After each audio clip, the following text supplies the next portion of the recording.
We've had a chance to review the measures that have been proposed, and we would want at the same time to be able to also make an input in terms of where we think we would want to have an input, and of course to make recommendations that at least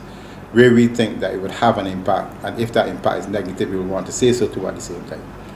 To this end, we have actually written a letter, I want to make it clear, to the Minister of Agriculture, asking to have a meeting with the Minister in order to discuss the proposals, first of all, within the budget. And one of the things that, for instance, we are concerned about, and which stakeholders in themselves have actually called about, is on the issue of the increase in the price of water, which basically the 50%, basically for agricultural businesses would mean that you will have an increase of 50%.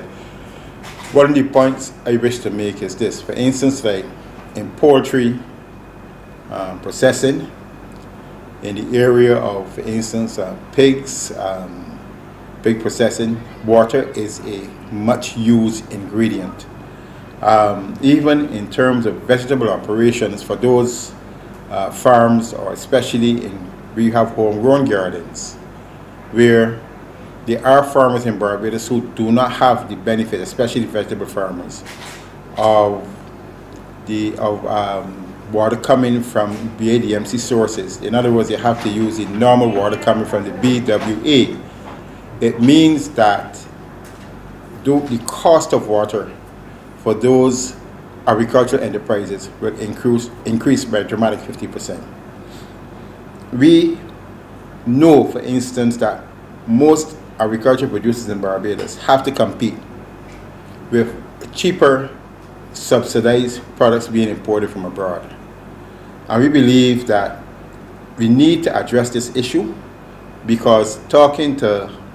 the persons in the processing plants, certainly what it would mean is that they could be forcing an increase in the price of poultry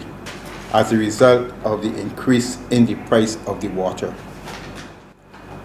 While some may say that we can actually engage in some water harvesting, we cannot use water that is collected,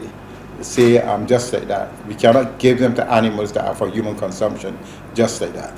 It would mean actually it has to go through another process in order for those to be given to the animals, because we do have very strict health laws. So I know there are people who will say, well, why not don't you engage in water harvesting? But the point is really that even if we do engage in water harvesting,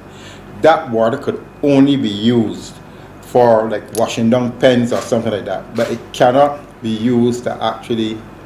be given to animals that are for human consumption, because that's an issue that we will have, of course, with the health authorities. So we do have an issue here, and certainly that's one of the areas that we will write to the Minister to see if we can get some special exemption